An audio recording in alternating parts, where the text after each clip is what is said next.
বাংলাদেশের প্রধানমন্ত্রীকে স্বাগত জানাতে ভারত অধীর আগ্রহে অপেক্ষা করছে। এই আগ্রহ জানিয়েছেন ঢাকায় নিযুক্ত ভারতের হাইকমিশনার দীনেশ ত্রিবেদী। বুধবার বিকেলে ঢাকার পররাষ্ট্র মন্ত্রণালয়ে পররাষ্ট্রমন্ত্রী খলিলুর রহমান ও প্রতিমন্ত্রী শামা ওবায়দ ইসলামের সঙ্গে দেখা করে এই আগ্রহ প্রকাশ করেন তিনি।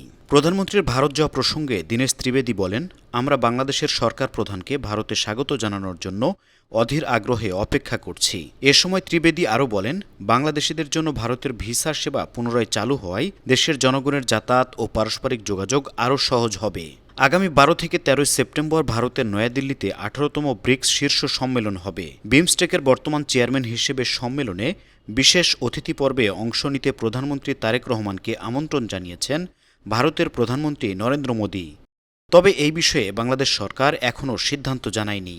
News desk, 52 TV.